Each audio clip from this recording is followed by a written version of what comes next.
Dr. Gary E.R. Schwartz is author of The Living Energy Universe. He is a professor of psychology, medicine, neurology, and psychiatry at the University of Arizona.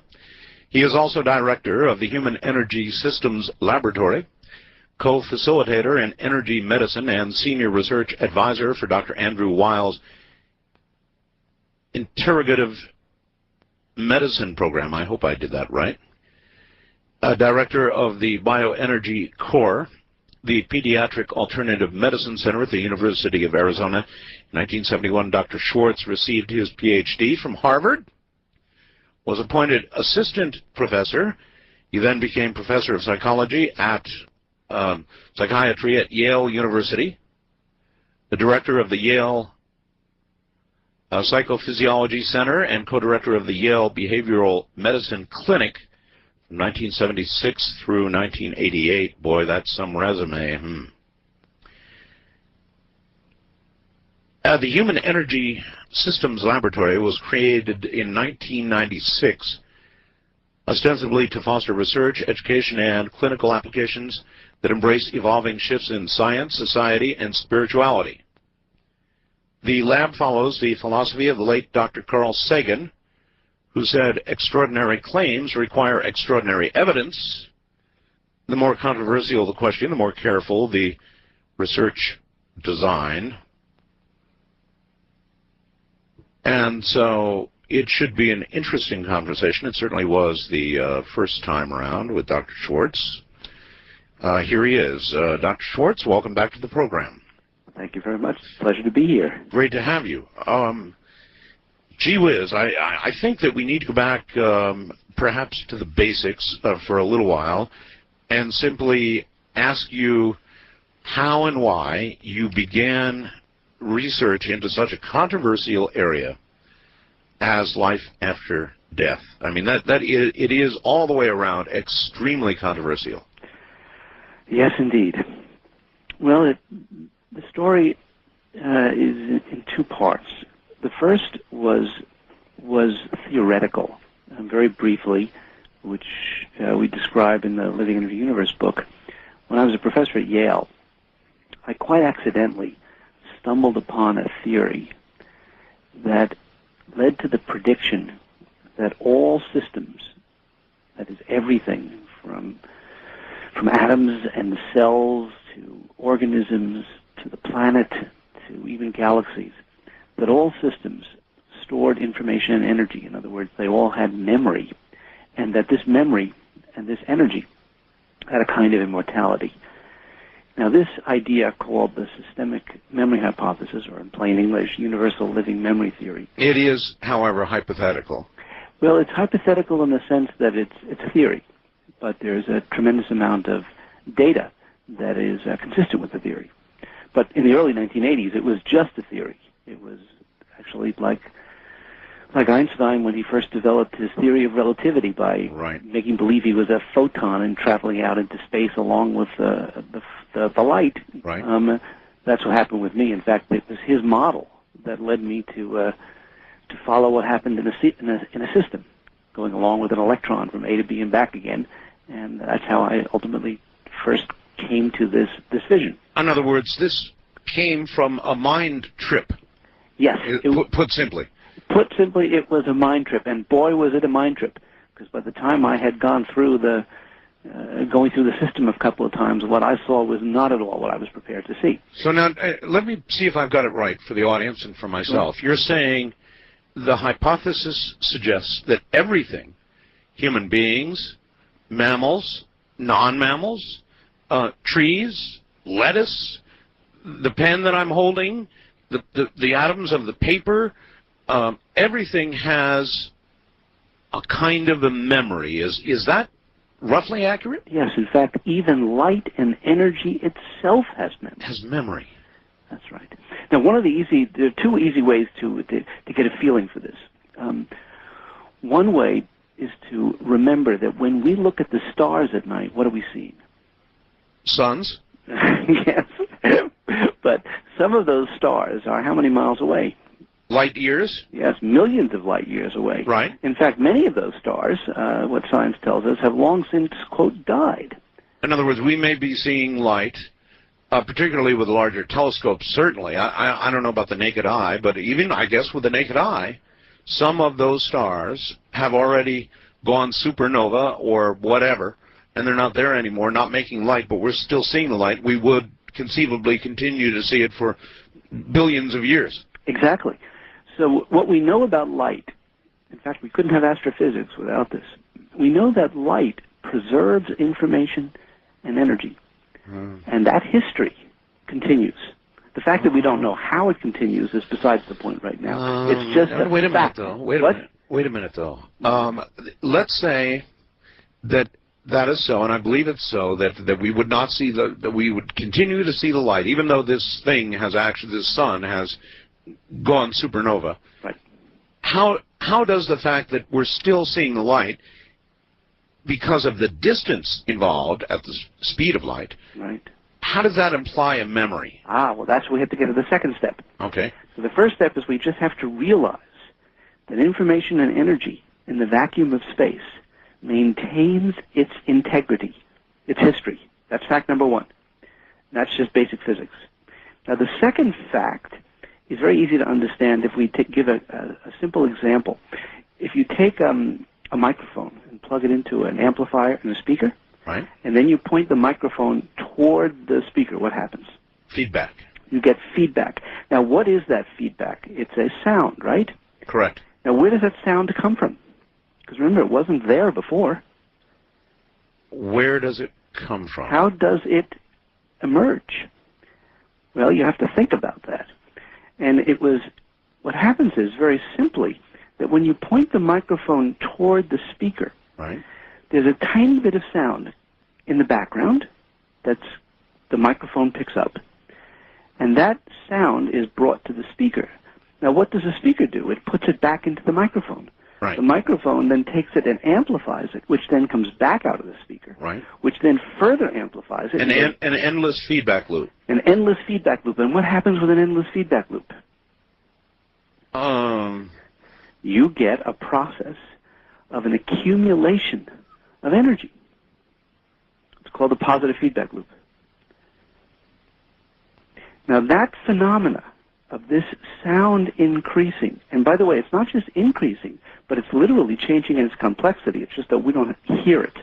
This is where you have to analyze. I'll tell you a better way you can actually lay that out for everybody. If you have a camera, mm-hmm, and you have a monitor, and you point the camera at the monitor, yes, you will see millions, ultimately, as small as the eye can see.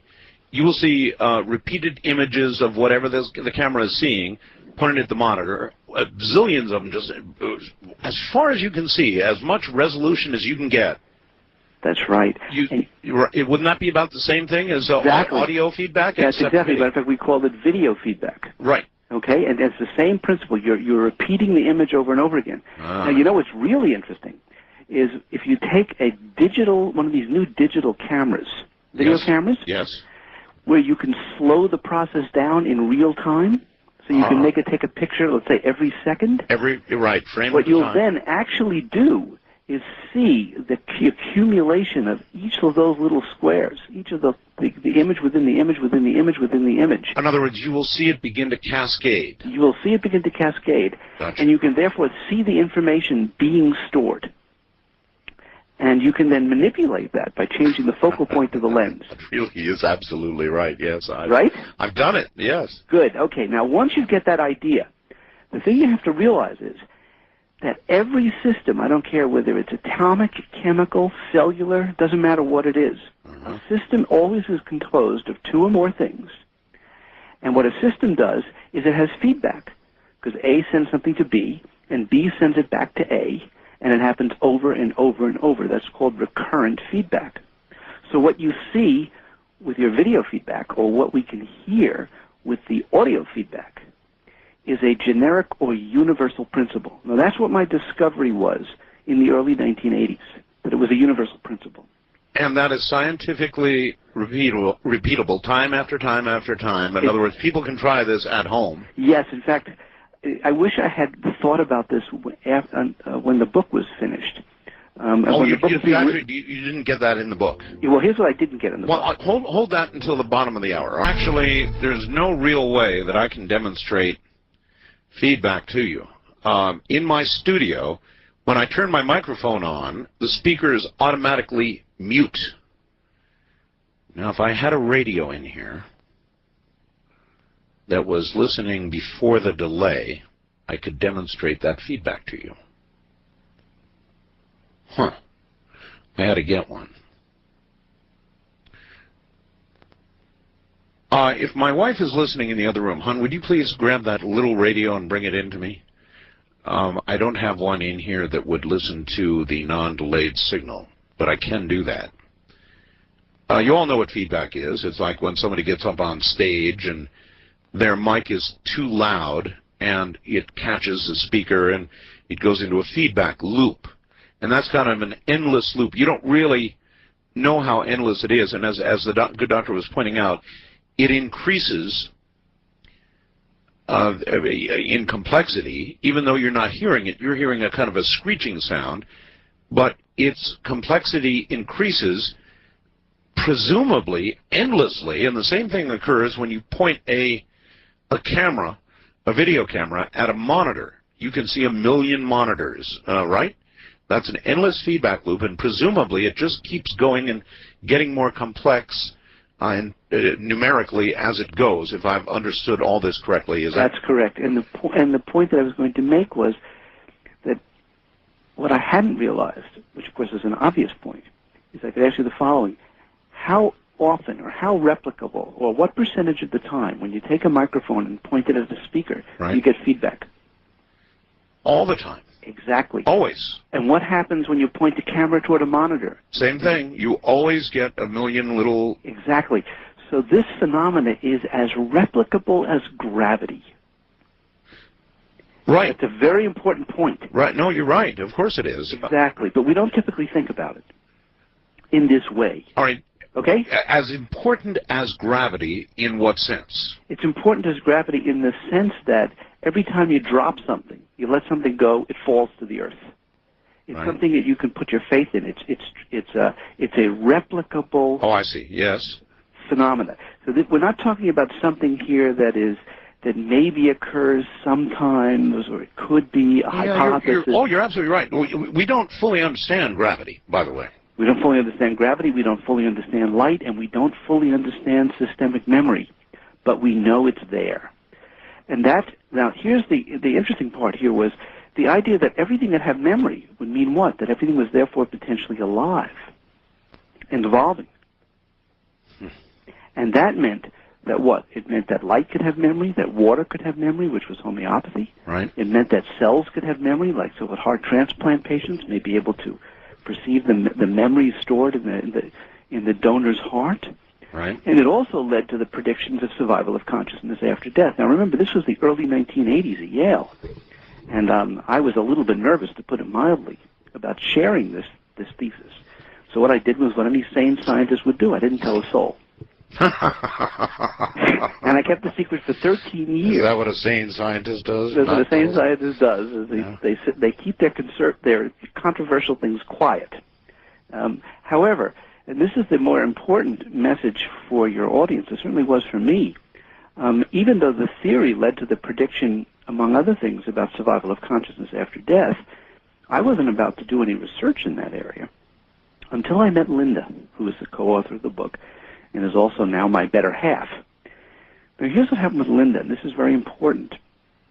I met Linda in 1993, actually at a conservative scientific meeting, and we developed a very fast friendship. And shortly thereafter, she asked me a question that no one had ever asked me before. She said, "Do you think it's possible that my father is still here?" Now, her father still here was Dr. Henry I. Russick, who was a distinguished cardiologist. He had been director, for example, of the New York meetings of the American College of Cardiology for 23 years. He was beloved by his patients, by his fellow physicians, and by his family, including Linda. And they worked together in practice, Linda was a psychologist and he was a cardiologist. I mean, they did research together. They had one of these truly amazing relationships. And when Dr. Resnick died in 1990, Linda, who is also a scientist, became interested in the quest of trying to determine scientifically whether her father was still alive. That is, after he died. So Linda asked me this question. It's about 4 a.m. in the morning, by the way, and I was just flying back to Tucson. And I said, what? You haven't said, no one ever asked me this question before. She says, well, do you believe that my father is still here? And I said, well, gee, why does it matter to you what I think? And she said, well, you're a serious scientist. So if you believe it's possible, you probably have a good reason. Mm-hmm. And at that point, what I did was I confessed this secret that many years ago when I'd been at Yale that I had stumbled upon this theory. And by the way, regarding the feedback, watch this. I think I can do it live. Oh, that would be great. Here we go. Watch this, folks. Hear that? You hear that feedback? That's feedback coming from the speaker near a microphone, my mic, and I can turn it up, and you even get feedback. I don't know how that's coming over the air, but that's feedback. All right. As I say, I had to pull a trick to do that because they have a special mechanism, obviously, to turn the speakers off when the microphone is on, which I just defeated in a way here. So that's feedback, and surely it is endless, and surely it is continues to compile itself in numerically, presumably infinitely. It would be infinity, wouldn't it? Yes. Infinity, which is a tough enough concept to try wrap your head around. That's right. So Linda asked me this question about whether she thought her father was still here, and I ultimately explained her the theory. Now, when I shared it with her, she, of course, being a scientist, tried to figure out there was a flaw in the logic, and she couldn't find one either. And she said, you know, Gary, she said, this is really important. She said, do you realize its potential significance? And I said, well, I was aware of some of it. But I said, to tell you the truth, I'm very frightened about it. And she said, listen, she said, it's very important. It could potentially help me discover if my father is here. Would you help me test your theory and apply it to the question of my father's continued existence? Now, how in the world would you do that? Well, I'll get there in a second, but I first want you to put yourself in my shoes. Here you are. You've just met this person, a very special person, who's asked you a question that no one's ever asked you before. But not only that, she's asked you to engage in research, which if some of your colleagues heard this, they would be upset, to put it mildly, and would wish that you do it somewhere else, preferably on another planet. Were you tenured? Yes. Yeah. I was quite well tenured at that point. Untenured people would not do this sort of thing, would they? No, not at all. It turns out, by the way, that even at my university and other universities, people who even advise us who are tenured wish to do so anonymously because of their fear that NIH or other organizations who fund their research might stop funding them because they thought it was too controversial. Yeah. So anyway, Linda, asked me this question. But what had happened was, and this is as I write in the book, I said, what had happened was I had fallen in love with Linda's love for her father, and her dream to know scientifically whether her father was still here. Of course. So I looked at her and I said, okay, Linda, I said, I will help you, but only under one circumstance, and that is we don't tell anyone. And so actually the first 2 years of the research that we did it very quietly in her laboratory in Boca Raton, Florida. And then in 1995, she moved to Tucson. And that's when our research began to blossom and to become what it's become now. Well, even at the beginning, Doctor, what was the nature of the research? In other words, how do you even begin to go about taking this from the theory stage, even with the replicable feedback we just talked about, to some sort of standard of proof or scientific revelation? In other words, how do you even take the first step? Well, in our earliest research, what we tried to do was to see whether or not a feedback loop could be created between Linda and a photograph of her father. And we recorded, actually, high-frequency sound above the what the ear could hear. Yes. Both from with microphones pointed at Linda's body, and Yes. also, believe it or not, at the photograph. Oh, my God. Can you tell me about what sort of frequency range you were recording in? We were actually looking up to 100,000 cycles per second. 100,000 cycles per second. Right, and the ear can hear 20,000 cycles. Yeah, right. So we were, way up there. Typically, I think about what is the low end of human... The low end is about maybe hertz. 20 to 30 hertz. Yeah, 20 or 30 hertz. Right, that's what I thought. Right. So 100,000. 100,000 cycles per second, which is very, very high. Way above what the human ear can hear. And what we were looking for was not only whether or not we could establish some sort of feedback process between the two. This meant we had to have high-speed computers and high-speed microphones and so on. But also the question was, to what extent could we get evidence that this process was different when Linda was, for example, attempting to receive communication with her father, than if she was looking at a picture, for example, of a control subject or a person that she didn't know. Or thinking about a pizza she had last week or anything else in the world, right? Right, we didn't do the pizza experiment, but well, it doesn't that matter. would be, right, you got it. You got it. In other words, a control. You're right, exactly. And we also did things where she couldn't see the picture, and we did various kinds of controls to look at this. And this was all, quote, exploratory. I understand, but it's still startling. Now, what did you discern? In other words, what percentage of the time were you able to say, hey, there's Linda thinking about her father, and we've established some kind of what we consider to be feedback loop because there's the frequency? Was it a giant spike? Was it barely discernible? Was it, how conclusive was it? Well, I would say it was terribly inconclusive. I mean, it was totally exploratory. And the best that I would say that those early findings showed were what I would call, quote, anomalies. In other words, it was like having a dream. And every now and then you can have a dream that is a meaningful moment. Yes. But you can't control it. Right. It was sort of like that with this early work. We would see anomalies in the signals. But not all the time? We could not explain, but certainly not all the time. But it was enough to say something's happening. Something was happening, and that it was worth exploring. Gotcha. I mean, it really, this research did not really take off until we began working with superstar mediums. And that's, of course, the research which is most remarkable, and for which we completed our third experiment with the Dream Team, what we call the Dream Team of Mediums, actually just 2 weeks ago.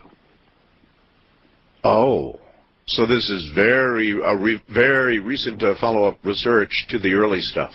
Yes, I mean, and we'll talk about this later, but as you know, we did what was on HBO special, Life After Life, and then we did a second experiment this summer, and now we've done the third experiment, and the third experiment was even more jaw-dropping than the second experiment. Really? Yes.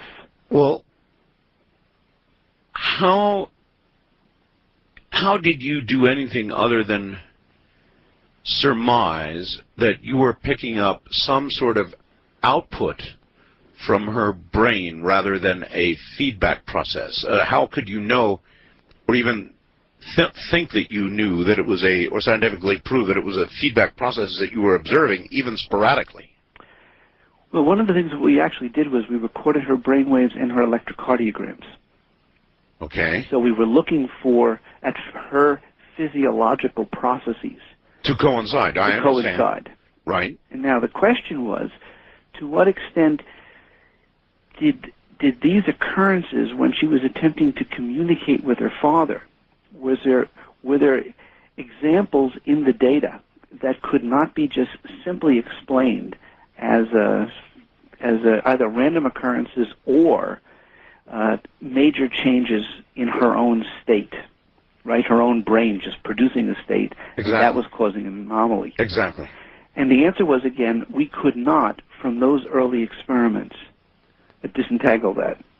The reason why we thought it was plausible was because there were these unexplained anomalies, coincidences, which which it's funny to talk about them in public, but which I took with a tremendous grain of salt, but turns out to be quite the norm once you go into this work seriously. So, for example, we were doing an experiment with comparing her pictures with her father, and also pictures of her father's mother, who was also deceased, right, who Linda loved. Right. And it turned out that this woman, Dr. Russick's mother, was known for her tremendous affection for birds. And there were stories in the family that, after she died, that birds would appear when they would think about Grandma, and it was just stories. And we were doing this research, and literally at the time that we were doing this research, we began hearing a screeching. At the time that the anomaly was occurring, we then began to hear a screeching that sounded like a bird, which ultimately we were able to discover had occurred from a fish tank. I mean, it was actually being made by a pump. What? In other words, this is what you were picking up on your mics? No, actually audible? Well, yes. I mean, the answer was you could hear it with the naked ear. I mean, you could just hear it screeching. And it sounded like a bird. And it occurred at the time when Linda was looking at her grandmother's picture. And you have to understand, she's had this fish tank for at least 5 years, and she's never heard any screeching from it. Yeah, from a fish tank. I mean, it was. And by the way, it took us quite a while to figure out where the sound was coming from, because this pump was, hidden way underneath it. You were probably totally freaking out. Yes, of course. And I was saying, this is weird. Now, the simple way to say this, well, this is just a coincidence. It was just at that particular moment the pump made the noise. Yes. But the other possibility was that it wasn't just a coincidence. That the pump... Doctor, yeah, I know I got it. Doctor, hold on. We'll be right back. Going back to Dr. Schwartz, we were talking about the odd reaction of a fish pump, a pump in a aquarium, and it was making this bird-like sound. Well, again, interesting, eerie, scary, freaky, but not necessarily proof. Right. So where do we go from there? Well, before we go to the mediumship, I should tell you about how you translate this into actual serious science. And this has, of course, occurred later to us as we became more sophisticated in doing this kind of research. Mm-hmm. And here's again where Pasteur had this wonderful phrase where he said, great discoveries are accidents observed by prepared minds. Actually, that is true of most great discoveries. It really is true. And so what happened was, of course, that we were praying for accidents, to put it mildly, and we were prepared for them when they happened. So let me share with you another accident, which turned into actually a publishable paper that was just published in the journal called Advances in Mind-Body Medicine. Again, it starts with an accident. Linda's mother, her name is Elaine Russick, she visited us from Florida when we were conducting some of our mediumship research. And she went home and, to her surprise, discovered that this old digital clock that she had in her bedroom had become erratic. It was no longer keeping good time. She called Linda and she said, do you think it's possible that Henry, that's her husband, was possibly influencing the clock?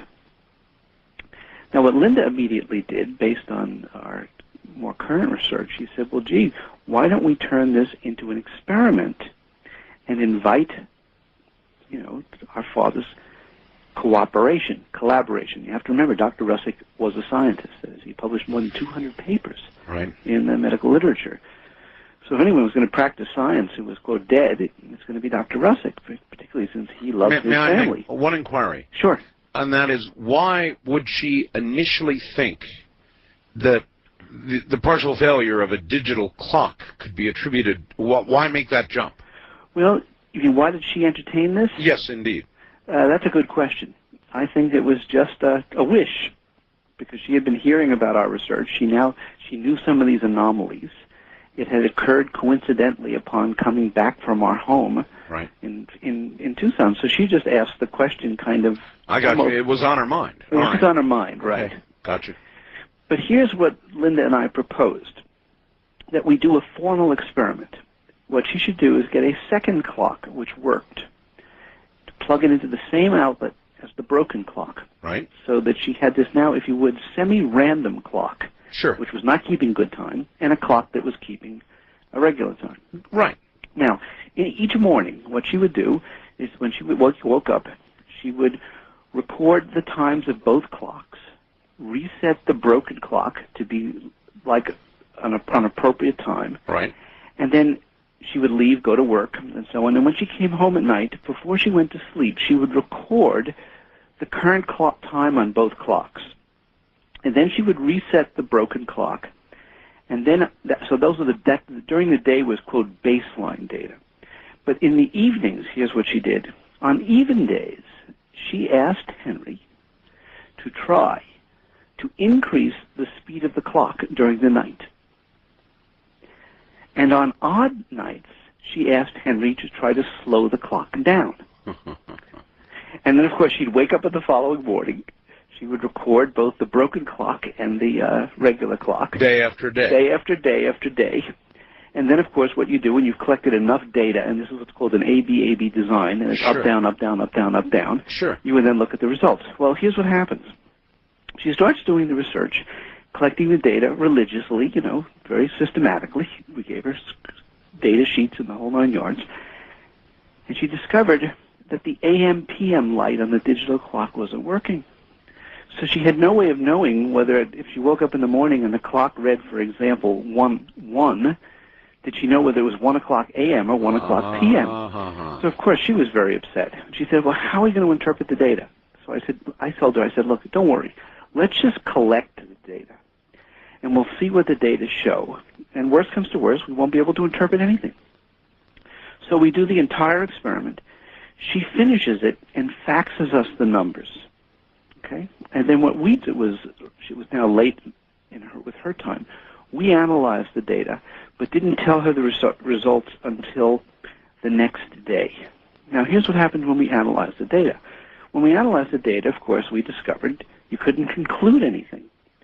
Because if she went to sleep at 12 o'clock at night, for example, and then she woke up the next morning at 7 a.m., and the broken clock read 1 o'clock, how did she know whether it was, a.m. or p.m.? Right. Well, what we did was we looked at all of the data during the baselines, during the days, as well as the evenings, and we inferred a rule which said that if the time was less than 3 o'clock in the morning, we would hypothesize that it was p.m. rather than a.m. because the clock just never slowed to a standstill. You understand what I'm saying? I do. And then what we did was we took that, quote, decision rule, and we applied it equally to all the data.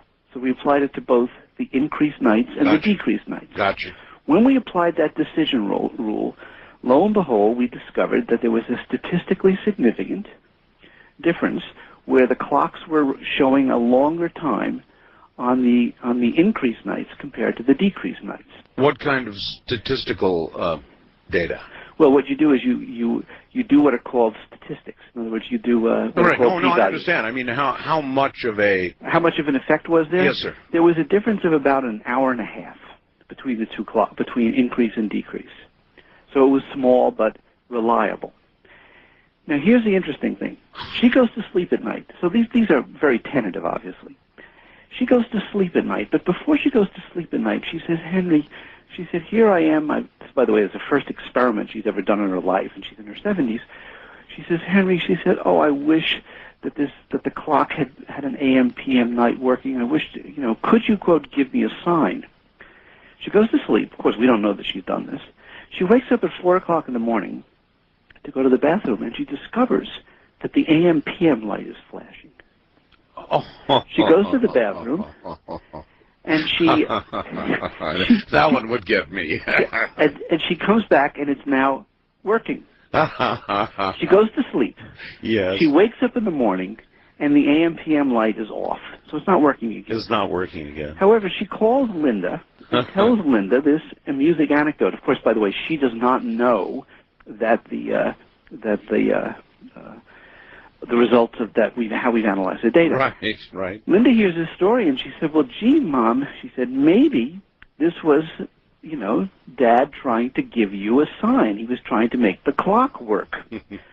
So her mother says, "Yes, that's all very curious, but, so what?" She hangs up. She goes back to the bedroom, and lo and behold, the AM/PM light is now working. Now, once the AM/PM light was now working, what did we do? We could then actually test to see if our decision rule was correct. That's right. You had, sure. So we now ran the experiment with the AM/PM light working, that is, and she was just getting ready to leave for Europe. And it continued to work. And what it did was it confirmed our decision rule. In other words, the rule that we had used to make the decision about whether to call the times AM and PM was in fact the correct rule. So when we published the data, what we said was it was a possible technique for investigating purported spiritual communication using a random event-like clock. And then we said, quote, an empirical/anecdotal investigation, because it was a combination of both, rigid controlled science, sure, plus an accident or an anecdote. And it was the combination of those two things that led us to say, gee, maybe there is a way to really study this systematically. And by the way, in our most current research, we're actually developing technology where by inviting collaboration with people who are deceased under controlled circumstances, you can extend this paradigm so it can ultimately be, quote, definitive. The only part that I have yet to grasp, and maybe you can clear this up for me, sure, is how you can conclude there's a feedback loop going on between a deceased person and a living person. Very good question. And delineate between that and the psychic or psychokinetic ability of a living human mind. Right. With this kind of work, obviously, the argument could be made that the effect was simply due to the living person's effect on the clock. Right. And was not actually the deceased person's direct effect. Which, by the way, would still be a mighty heavy-duty thing to be proving. Yes. All by itself. Absolutely. So this particular kind of work by itself is not definitive. In fact, one of the things that one does in research is you approach a problem from multiple points of view. And when you have different experimental paradigms that all point to the same conclusion, right, that's how you go about actually coming to some sort of more definitive statement. So getting back to your question about, well, how would you know, for example, that there's more than just the living person having an effect? There are two ways to do that. Number one is you could see to what extent Elaine herself could actually consciously do this. So you test her ability to affect the clock compared with her husband's ability to affect the clock. Bingo. Bingo, right? The second thing that you do is you do other kinds of experiments where you invite collaboration with people from the other side. And actually what happened was that we had already previously conducted an experiment which among one of the, what we call our departed hypothesized co-investigators, we had actually found evidence consistent with the hypothesis. And I'd be happy to tell you about that research because it's just absolutely delightful. Oh, please. By all means. By the way, this particular experiment is described in detail in the Living Energy Universe book, so if your readers are interested in all of this, they can see this firsthand. What was the title of the experimenter on the other side again, please? Oh, it was called, well, you mean of the one that was the clock study? No, or the other one? No, the new one. What you designated the person on the other side. Oh, the departed hypothesized co-investigator. That's great. All right. In fact, you want to know what we did? This is the first time ever. We have 2 papers now, scientific papers that have been published in journals, and we have a third one that's being submitted, where it requires literally the collaboration with the other side.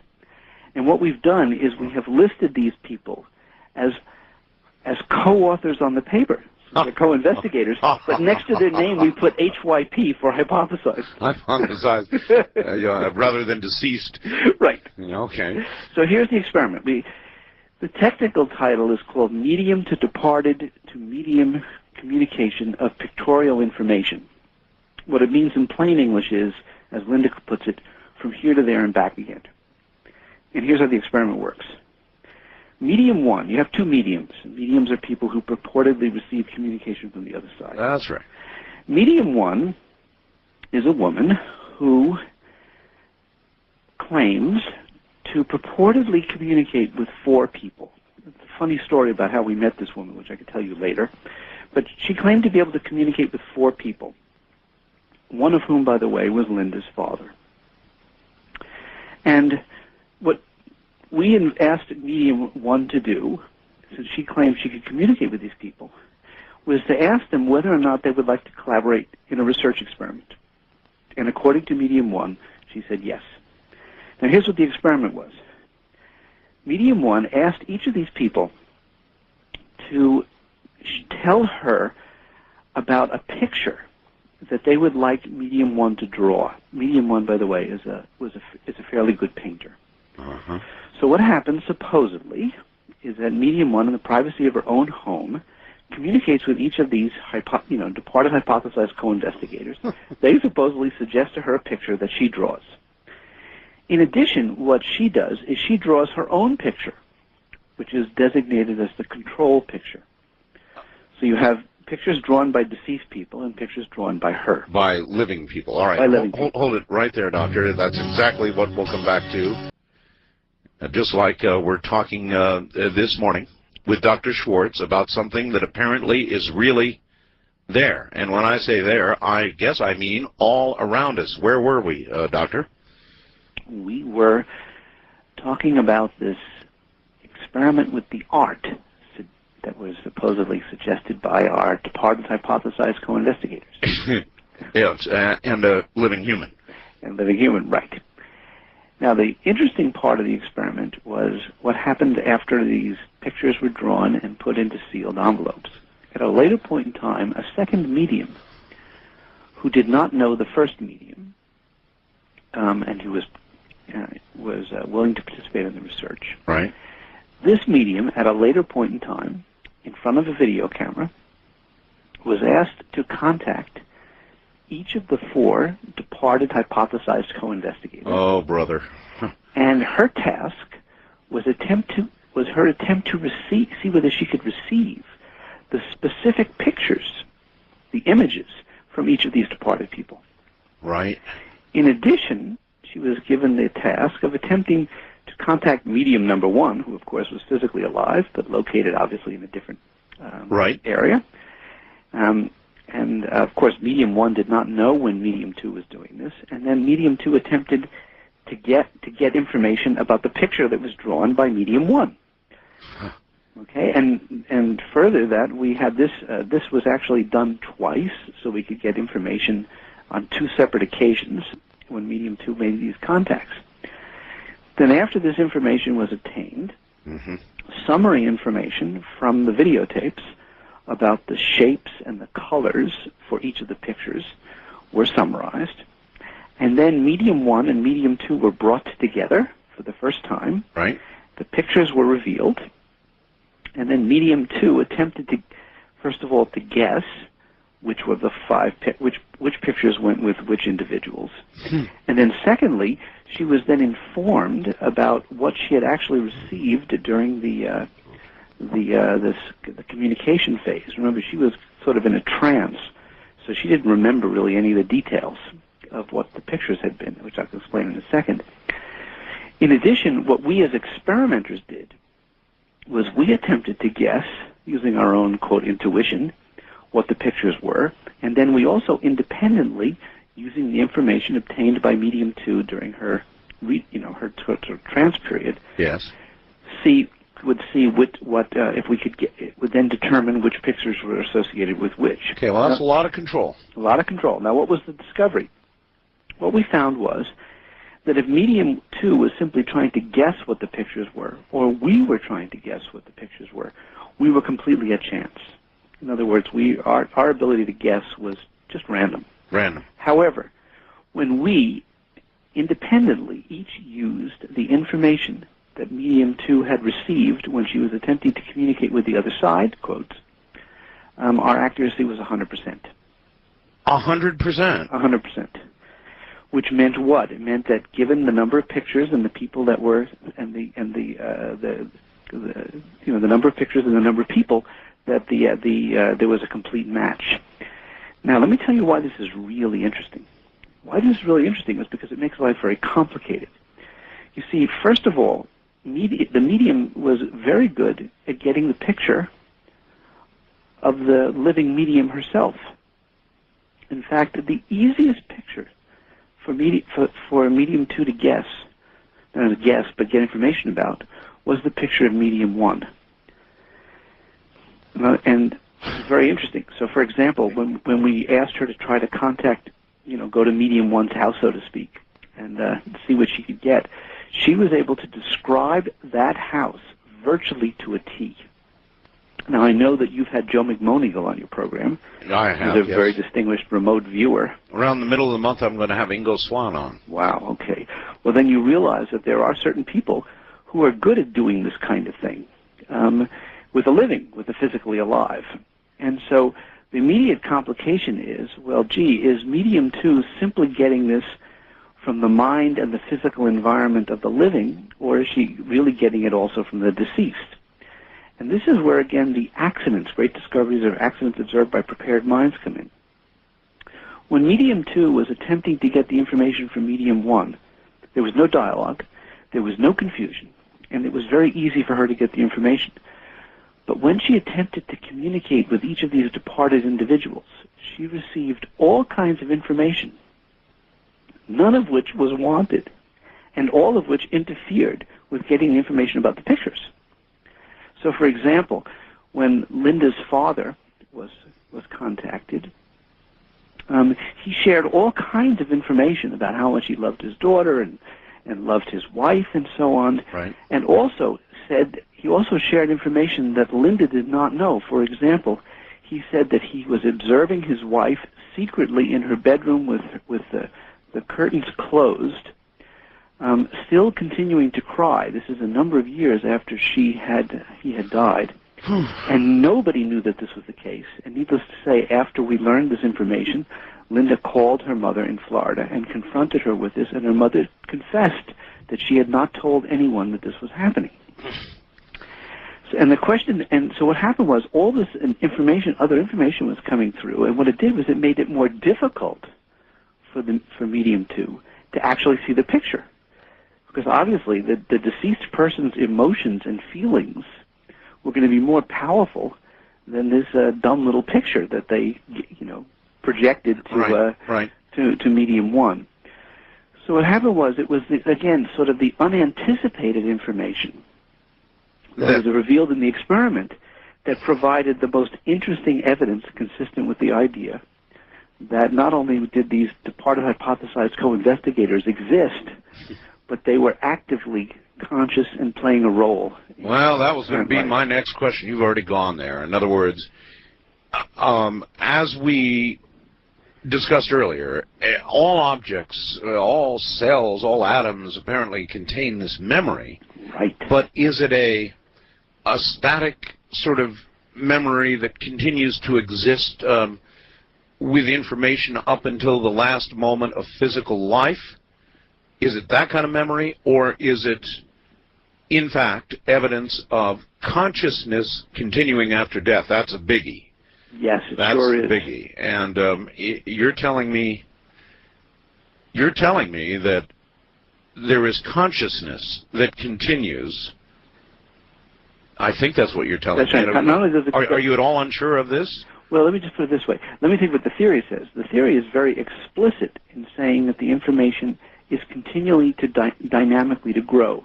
And let me again go back to the original story. We said that starlight, when it's going out into space, has a kind of immortality. Now, that kind of information isn't changing all that much because it's simply going out into space. But what would happen if some of that information, instead of going out into space, is returning in a feedback loop? Right. So it's like looking into a mirror. It's a microphone pointed at the speaker. The information that returns to itself, which is what all systems are, is what enables that system to keep, quote, reflecting and therefore revising and therefore changing and growing and evolving. And all learning, involves feedback, whether it's playing basketball or riding a bicycle. That's right. That's, of course, correct, yes. Yes. So feedback is a prerequisite for learning and memory in a dynamic way in the physical world. And what we're saying is the logic says that the information is going to be as alive and dynamic, the energy, when it's in a system, as it was in, quote, the material world. So that's what the theory is. Now the question is, to what extent are the data consistent with that?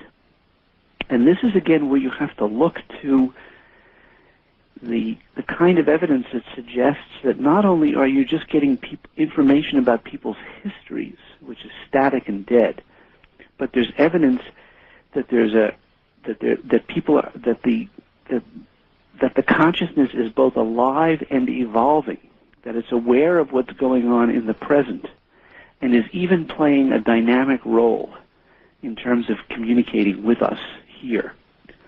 And so, as I said, share with you that the incident where Linda's father communicated through a medium information about the mother that nobody knew implied what? That he's, quote, hanging around, watching what's going on, picking up this information, and sharing processing it. And processing it. Yeah. So, when you look at the data suggests what? It's not like a dead memory that's coming off a CD that's not changing. Right. But it's something that's as alive as you and I are, which is most interesting. It is. It certainly is. Are you familiar with people like, for example, I've interviewed a man named James von Prague. Yes. Many times. 4 or 5 times, I don't know. He's been on Larry King. He's known nationally. Right. And he claims to be able to communicate with the dead on a very regular, consistent basis. Right. Have you looked at Mr. von Prague and others like him? We've looked at others like him. A part of our, quote, dream team of superstar mediums, what we call Michael Jordans of the mediumship world, include John Edward, who's also been on Larry King and so on many times, right. Who's a younger version of James von Prague. So he was one of your... Yes, he's one of our regular research collaborators. Another person is a woman by the name of Suzanne Northrup in New York City, who is very well known sort of in the East Coast, that's been working in this field for years. Third person is one by the name of Reverend Ann Gaiman, okay. who in Washington, D.C. Fourth person is George Anderson, who of course is very well known in the field. Actually, to tell you the truth, James von Prague was invited to be part of the HBO research and also subsequent research, but he declined to participate. Mm-hmm. I think, most mediums, by the way, are very nervous to work with scientists because their fear is that what the scientists will do is design experiments in such a way that it makes it impossible for them to metaphorically play their game. Well, they may be afraid that they're not dealing with scientists so much as debunkers. Exactly. Yeah, I understand. Exactly. I understand. That's one of the reasons we use the metaphor of a Michael Jordan in the mediumship world. I mean, for example, imagine that you want to be able to see whether Michael Jordan is a superstar. So you bring him into your laboratory basketball court. You say, okay, Michael, we want to see how good you are. However, you're not allowed to jump. I mean, if you take away some of what makes him great, he's not going to appear like a star. Right. So the first thing you have to do is let him play the game his way and document that what he does is special. Right. And then what you do is you discover what is it that makes him special, what is it that enables him to be special, which, of course, is the strategy that we've been doing. You allow people to first play the game their way under controlled circumstances and see whether they can really do it. Mm-hmm. And then what you do is you then try to get at the mechanisms of that, and that's what we've been doing. But the answer is, yes, there are people who do this on a regular basis, and much to my absolute disbelief, they receive information, and it's very replicable. Now, this may sound a little crazy, but it's an obvious question. With all the research you've done, are there any conclusions that you can come to about the nature, anything at all, about the nature of the other side? What we'll call the other side. Right. By the way, just linguistically, the word there is T-here, which means that here is in there. It's not here versus there. Right? Yes. There includes here. Yes. Right. Okay. But anyway, getting back to that, the answer is we have in our research virtually no information on the other side, about the other side, because we have not been asking those questions. In fact, in a subsequent book that we're currently writing, the working title is called Through the Living Rainbow.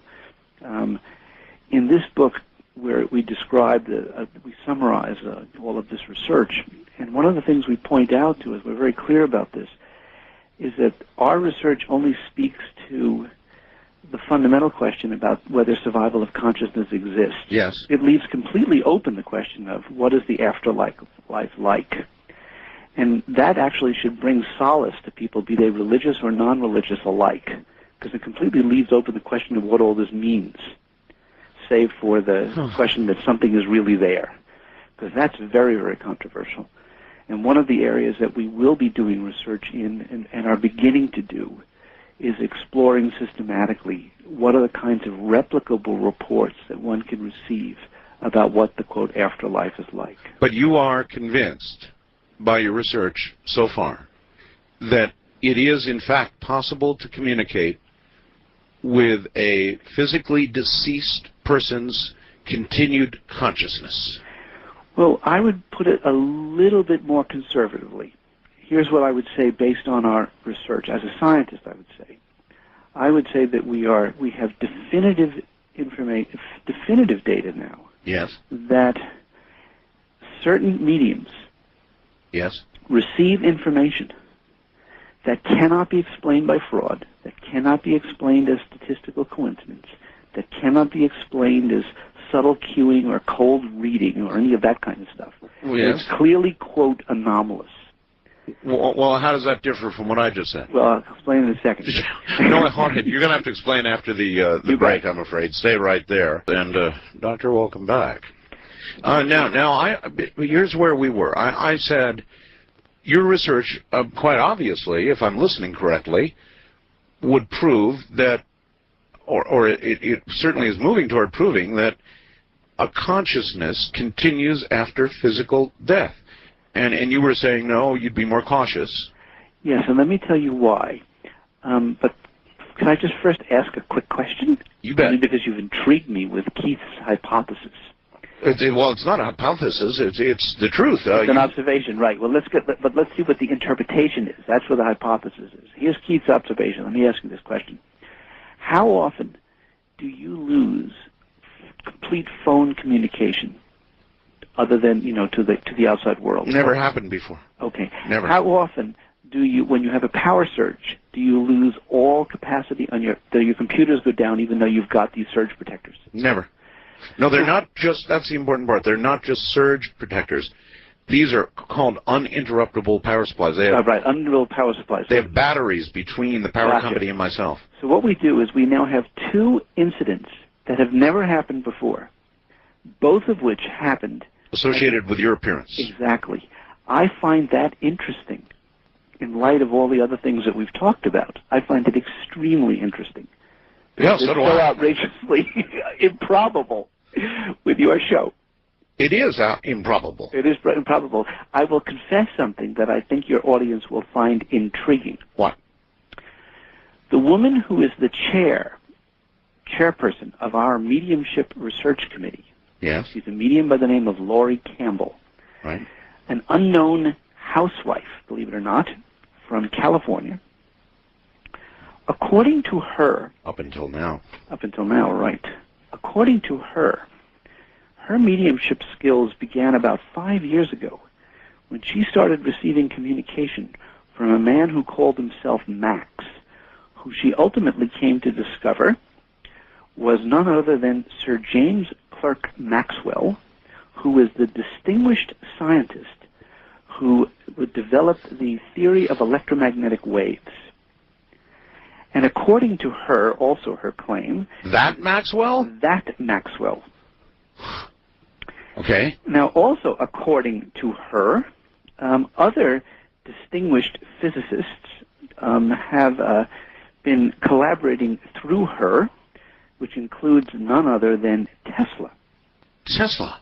Okay, and he, of course, was the person who developed AC current. Yes, but why would, just out of curiosity, why would luminaries like Maxwell and Tesla choose somebody with no scientific credentials to communicate through, somebody who would have a difficult time understanding even the concepts they were trying to get across, as opposed to some modern-day physicist, for example? By the way, I love your mind, and I love the questions that you ask. You and I tend to ask the identical questions, because, of course, this question bothered us, too. And here's what came to us, which is also what she claims. As you know, most scientists, particularly physicists, but also psychologists, do you think that they would believe in the possibility that they were going to be receiving information from dead scientists? No. Of course not. And if they did receive this information, who would they attribute the ideas to? Themselves. Exactly. They would take credit for them. So if you're a dead scientist, first of all, you have very few options, because there aren't all that many people around who are going to be interested in this kind of thing and open to it. And secondly, what you're going to want to do is to find people who are not going to reject it out of hand. Now, the interesting thing about this woman, Laura Campbell, is that she doesn't even have a college education. So what this means is she has no knowledge to interfere with what she's receiving. And consequently, she can receive it with an open mind. Well, it certainly... what kind of information is she getting from them? Well, she has been getting information. She gets physics formulas. Really? Yes, and she gets information which has been subsequently verified by people who know Maxwell's work. Holy smokes. That's what I said. What's even more interesting is because she believes that she was chosen by Maxwell not to become another James Van Praagh or George Anderson doing readings for people. But she was chosen because she was meant to be a research medium. She was meant to be the bridge to try to discover what this process is. And that's going to get back to your other question about why I'm conservative, and I'll give you that reason in a second. Good. But I just want to share with you... It seems even more difficult for you to come up with a conservative approach now. Well, you have to say this. Once you get into this world, you have to be open to all kinds of possibilities. And what I'm now having to fathom is, on top of everything else, here you've had two remarkable electrical coincidences on your show associated with my being on your show. And you now learn that the chair of our mediumship research committee is purportedly working with some of the greatest... Maxwell and Tesla. Exactly. Who are what? Dealt with electricity. I find that an interesting coincidence, don't you? Well, it makes me want to push back from the equipment a little bit. Yeah, I think that's why. By the way, you want to hear something else amusing? When we ran our second mediumship experiment this summer, 4 of the 5 video cameras stopped working. Oh, brother. And fortuitously, and don't ask me why I did this, I went out and I purchased 4 audio tape recorders. And fortunately, the audio tape recorders continued to work during the time we were collecting the data. So although we lost much of the video information, we lost none of the audio information. Isn't that interesting? Very interesting. So now getting back to your question, why am I conservative? Here's why. Yes. Once we've ruled out all the sort of standard explanations, you have to entertain a number of anomalous ones. And the first one is, to what extent is the medium simply reading the mind of the living person? In other words, I go to a medium and I want to contact my deceased father, for example. Well, you know what remote viewing is, right? Exactly. So the first thing you have to do is to find evidence that goes above and beyond simply, and I'll give you some evidence for this. Which you already seem to have found, as far as I can see. Well, wait till I tell you what we discovered 2 weeks ago. We have the ultimate jaw-dropper. All right. So the first thing you have to rule out is mind reading or remote viewing of the living. Okay? Hear, hear. The second thing you have to rule out is that this information is not just sort of dead information picked up in the vacuum, if you would, the so-called Akashic record. Or collective consciousness, collective whatever. Consciousness, exactly. Yeah. The third thing you have to rule out, and this, of course, is really wild, but this is what the mediums claim, is that this information is not just coming from their, quote, guides. Right. Right? You're right. Right. So you have to rule that out. So how do you, and if you can rule those things out, then what are you left with? You're left with, of course, what interests people the most, and that is the survival of our loved ones and ourselves. Yes. So why is it that, so that's why I'm trying to be conservative. I'm saying, that we don't have definitive proof yet, but I'll tell you a lot of data that are powerfully consistent with that final interpretation. I'll give you 2 examples, and both of them were absolutely, quote, accidents. That is, we didn't make them happen, but both point to this interpretation. Let's first take the HBO experiment. In that experiment, there were 5 mediums. It was George Anderson, John Edward, Suzanne Northrop, Ann Gaiman, and Laurie Campbell. And we had a sitter who individually met with each of these people. Now, here's what happened. Each of the 5 mediums perceived that there was a dead son. 3 of them got the initial M, and 1 of them got the name Michael. Now, by the way, she did have a deceased son.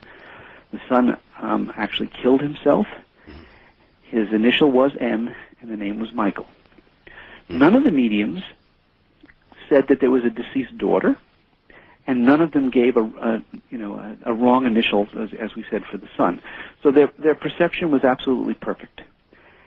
However, the claim could be made that they picked up all of this from the mind of the sitter. Correct. Right? Correct. Now, in addition, all 5 of the mediums perceived a little dead dog, who was a Chihuahua. Yeah. None of them perceived a dead cat. The interesting thing is that none of them got the initial of the dog or his name. Now listen to this. When we asked the sitter afterward, yes, who was his dog, she says, "Oh, that's Pee-wee.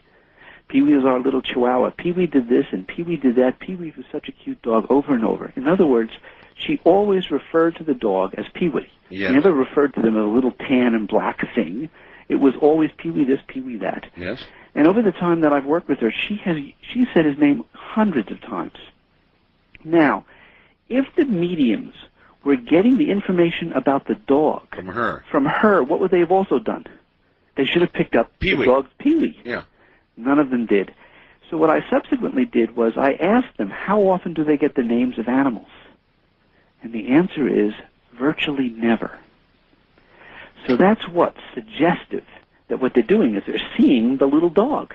They're not actually getting it from the... Oh, boy. You see that? Now, let me give you the more interesting one. You ready for this one? Yes. This is the jaw dropper. You ready for the jaw dropper? I'm ready. Here's what happens. We do this experiment 2 weeks ago. There were 5 sitters, that is, people who were going to be read, research sitters. And each of them were being seen by 3 different mediums. We were able to schedule 3 of the 5. Well, that's a lot of people. Right, it's a lot of people and it's a lot of data scoring. One of the mediums was John Edward, and I was the experimenter for John's readings. And by the way, the first 10 minutes of these readings were done in complete silence, and there was a screen separating the medium and the sitter. So the medium had no idea whether it was a male or female, young or old, deceased history, anything. You ready? Got this? Right. Now, John Edward, for the 3rd sitter, this is the 3rd of the 5, he starts picking up information about this woman's grandmother who had died, and goes into great depth describing this woman, her personality, her history, including things such as saying that the grandmother sees that you're going to be having a wedding, and she's very happy for you about this, which, by the way, turns out to be true. and describes a whole bunch of other things. And it's very emotional, by the way. This woman, this deceased grandmother, apparently really loved the sitter. Right. When the reading is all over, the sitter goes back to the sitter waiting room, and then the fourth sitter is brought in. And the reading begins, and John Edwards says, "I'm having difficulty." He said, "I can't focus on the fourth sitter because I'm continuing to get information from the third sitter's grandmother." And then he starts saying, I start hearing, he says, "I'm hearing the song over and over in my head, The Good Ship Lollipop." You have to understand, at this point, I'm saying, "What, the Good Ship Lollipop?" to myself. Right. He says, "This is very confusing." He says, "The grandmother is very strong." He said, she's telling me an S.A. name, a Sandy or a Sabrina." She says, she's saying Sabrina the Witch, Sabrina the Witch. And he goes on describing other things about the grandmother from the previous sitter. What happens is that he ultimately was unable to get any information about the fourth sitter because he was continuing to receive information from the third sitter's grandmother. Yeah. So ultimately, of course, the session is over, which means it's a complete failure in terms of the fourth sitter, but we have all this additional information about from the deceased grandmother. So, of course, what do? I go to the third sitter and I say, "Can I ask you a couple of questions?" I said, "First of all," I said, "does the Good Ship Lollipop mean anything to you?" Because, of course, it meant nothing to me and meant nothing to the sitter who was in the room. Sure. Turns out that when this woman was young, she had curly blondish hair. She used to dance, and the grandmother used to call her a little Shirley Temple. The second thing is, the woman's name is Sabrina, and when she was younger, she used to be called the Teenage Witch, and the kids used to tease her about this, and she used to talk to her grandmother about this experience." Whew. Now, here, you've now no longer got the sitter present. Right. You've got a medium who's supposedly trying to read the next sitter. Right. But he's being distracted by the apparent living consciousness of a previous sitter's information. Those kinds of data are very hard to explain in any other way except to say, Grandma's still here. Good Lord. How did you assimilate that information? I mean, has this sunk into you? Well, it's very interesting. When I first started this work, I started as, to tell you the truth, a disbeliever. I mean, I was open to it. Oh, I know why you started it. Okay. However, what happened was, after the Canyon Ranch experiment, I spoke to one of our graduate students at the University of Arizona. Right. In other words that came out of my mouth, he said, "What happened to the Canyon Ranch experiment?" And you know what I told him? What came out of my mouth? I said, "I give up." And what I mean by that is, I give in to the data. I cannot anymore hold this belief. I cannot, with good conscience, say that something very special isn't going on. All right. Hold on, Doctor. We'll be right back. Back now to Dr. Schwartz. So a threshold, it's like a threshold event, right, Doctor? Yes, I think, in fact, your metaphor of, what did you call it, the bleep? Well, I said it's a threshold of belief. Yes. Yeah. Absolutely. Yeah, where all of a sudden you can't really resist anymore. In my case, I had an object pass directly over my head. Now, I don't know for sure what it was, but I know that there are completely inexplicable things that are flying in our skies, period. End of story. It's true. Right. Because you had experienced it firsthand. It was incontrovertible. You couldn't avoid the experience. That's right. And so you had to accept it. That's right. Well, I think that that's what's happened in my case, where I have actually been resisting as many of these as possible, but till where the data was so strong that I, as I said, have now seen that that something seems to be absolutely remarkable going on.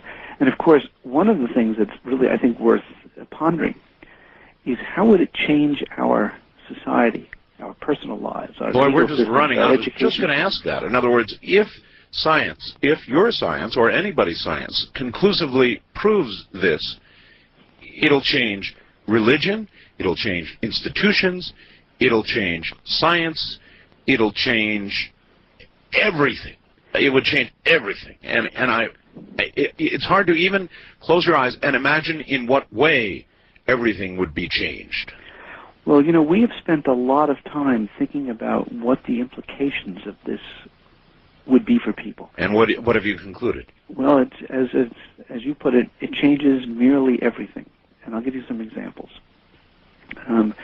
First of all, for our personal lives, one of the things that we would realize is that we don't have to do everything and do it immediately. In other words, people could slow down in the way they live their lives. And they could reconsider how they wanted to live their lives in terms of what percentage of the time do they want to spend with their families, with their loved ones, and in fostering their own moral and educational development versus, you know, accumulating wealth and doing all the things that we do as we race around this planet, as if we only have a brief moment and then it's all over. That's true, right. So the first thing that it would potentially do is it would enable us to take stock and therefore treat our time on the earth as a very special moment. And this could be, of course, very meaningfully transformative. Does any of your research give weight to or take weight away from the concept of reincarnation? Well, it's very interesting. And in the simple way, of course, it provides justification for reincarnation, because it says, of course, that your consciousness does continue.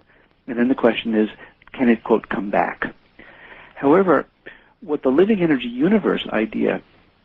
Oh, yeah. By the way, before we get too far further down the line, your book, I want to plug your book. It's The Living Energy Universe, and it virtually explains all of this.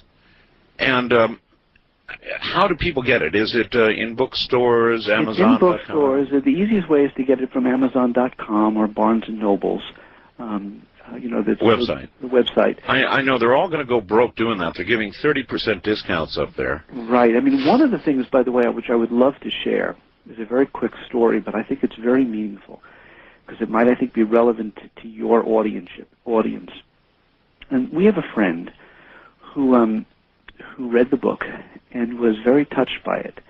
And he's an unusual person. He's very metaphysical and is considered by some of his friends, including his family, as, quote, strange. And what he did was, after reading this book, because he realized that this book provides a scientific foundation for so many of these strange things that people believe, that what he did was he gave a copy of the book to his sister, who had always questioned his sanity. After she read the book, she began to realize and appreciate what her brother was all about. In other words, the book helped give him credibility. And in the process, what it also did was it enabled her to better cope with the fact that both her mother and father had died, because she was now open to the possibility that they were able to communicate with her and that the separation would not last forever. So one of the things that my friend suggested that I pass on to you and to your audience, that if they have people that they love and care about and wish that they could share with them why it is that they feel the way they do, that this is a way to help our loved ones come to better understand that maybe all of this and more is real. Well, you know, it seems to me,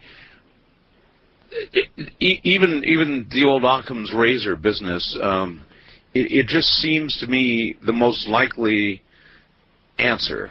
Energy, we know, doesn't just cease to exist. We know that. That's right. It doesn't.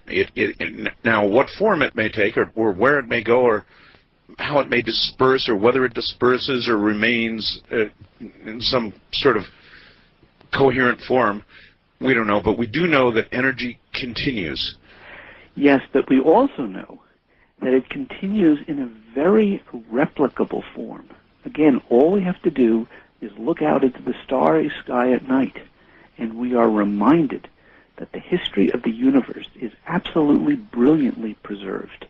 And it's preserved with photons, which are infinitesimally tiny, that go into the retinal cells of our eyes, which of course are absolutely tiny.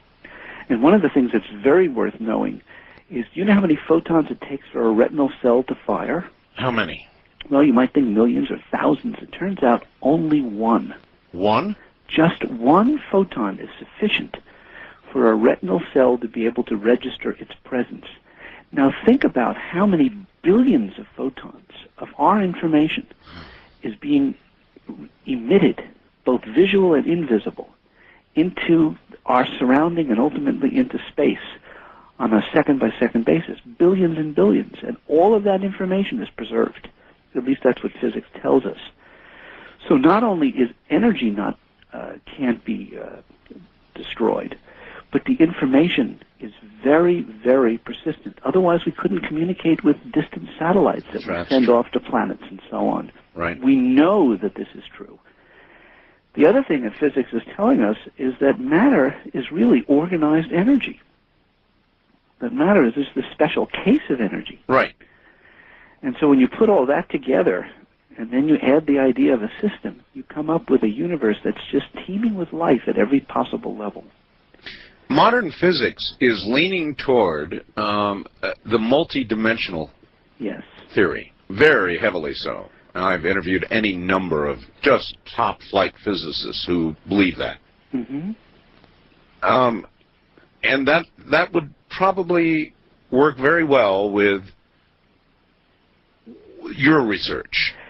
Yes, I mean, it's one of the things that it's completely consistent with our research. In fact, it actually helps support their vision, because some of the phenomena that we observe, if you would, in psychology and in consciousness research, actually requires that we entertain the idea of, for example, a fifth dimension. And once you see that there's reason to entertain this idea, then it becomes more plausible. So in the same way that we can't see, taste, touch, or smell gravity, we infer it by the fact that objects fall.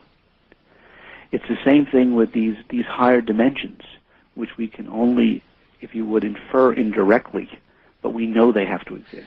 Let me send you way out on a limb here and ask you about God. Sure. We have the Bible, which people can argue about its accuracy and its translations and so forth and so on, but it does seem to be a living historical document of some value. Right. Does God ever come into your research? Does the concept of a creator or a God ever become apparent? Yes, in fact, it becomes required by our theory. And in fact, we call God in the book G-O-D, for the Grand Organizing Designer.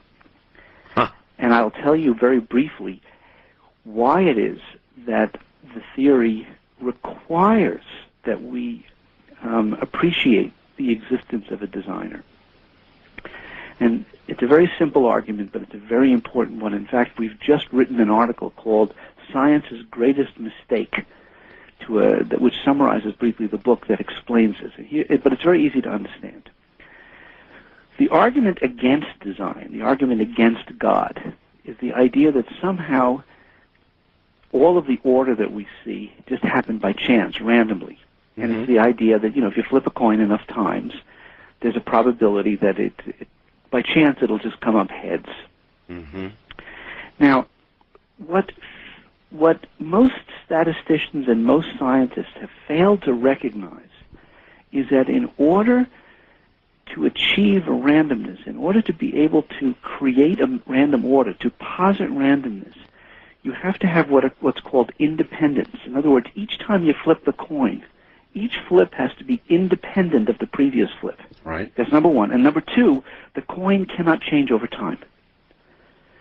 So the coin must be constant, and each flip must be a new flip, completely independent of the previous one. Now, what does energy and systems, when you combine those two concepts, tell us? Well, if all objects, if all systems are actually sharing information and energy, in other words, A sends information and energy to B, B sends it back to A, so that A and B are not independent, they are interdependent. If A and B are interdependent, if everything is interconnected, then there is no independence. If there is no independence, then then randomness is not possible. If randomness is not possible, then what happens? You can't use randomness as an explanation for all that is. For all that is, because this whole hypothesis was based on a fantasy, which was a presumption of independence, where what energy and systems tells us is everything is interdependent. But if it was randomness, how could we, living within that, possibly conceive that? In other words, we would automatically look at everything around us and see, I'm lost in the way I'm trying to put this. We would automatically conclude there would have to be a creative force. It would be so intricately complicated that we could conclude nothing else. No, I think that what science has done, quite to the contrary, is to say, because we're smart enough, we can see that everything is that randomness is possible. So the scientist actually pushes for the idea that there isn't a grand organizing designer, because they're able to look past the seeming complexity and say, I can imagine how it might occur randomly. The problem is that you really can't apply the idea of randomness when you have the idea of a living energy system, because the systems are not independent. Now imagine that we add systemic memory to all of this. Imagine that not only is the information and energy interdependent, but it's accumulating over time, so that we have a universe that's constantly unfolding and unfolding creatively. Then what happens is, not only is each coin flip not independent, but the coin is changing over time. And if the coin is changing over time, it can't possibly be explained by randomness.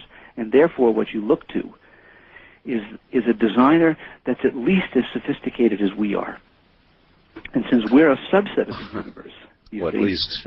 Yes, any sane person, as you said, Occam's razor, comes to the conclusion that we must entertain the idea of a grand organizing designer just as we entertain the idea of gravity. Logic dictates it. Isn't that interesting? Yeah, it's fascinating.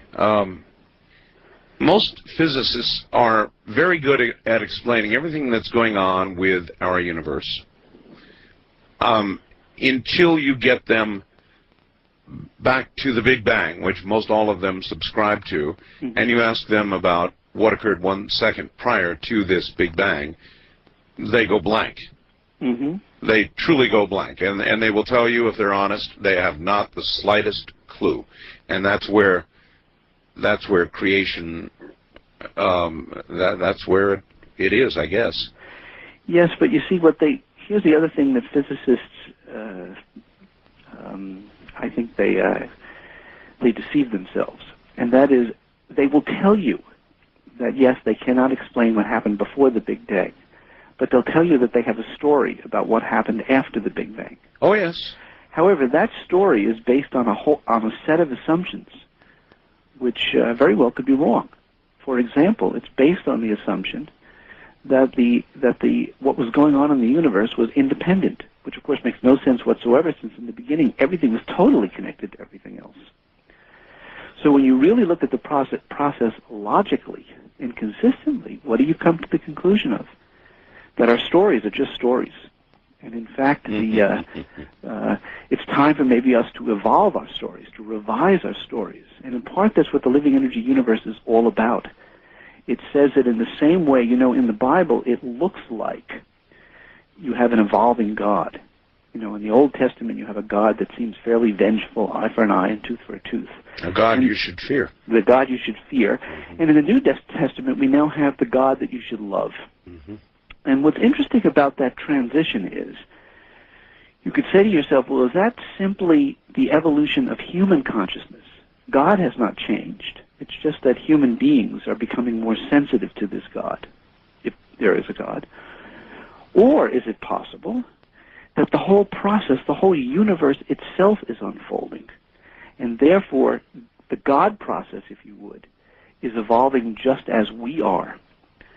And in the living energy universe, we have this quote, which goes something to the effect as follows.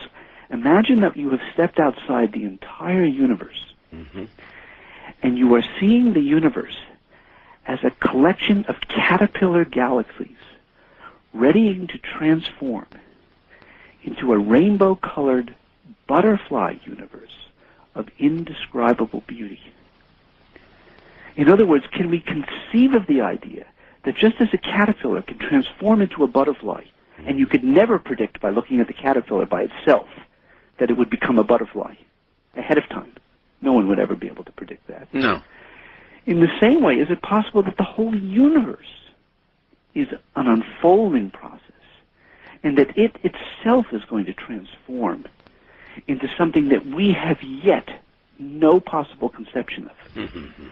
But you see, if biology and the Earth is any indication, if what we're learning is giving us information about the future, then we should be able to anticipate the idea that the universe is much more magnificent than we've heretofore recognized. And that's why we say that if the living energy universe theory is true, science may literally resurrect and revise the reputation of God. All right, Doctor, there has not been enough time to do this in nearly the detail we should have done it.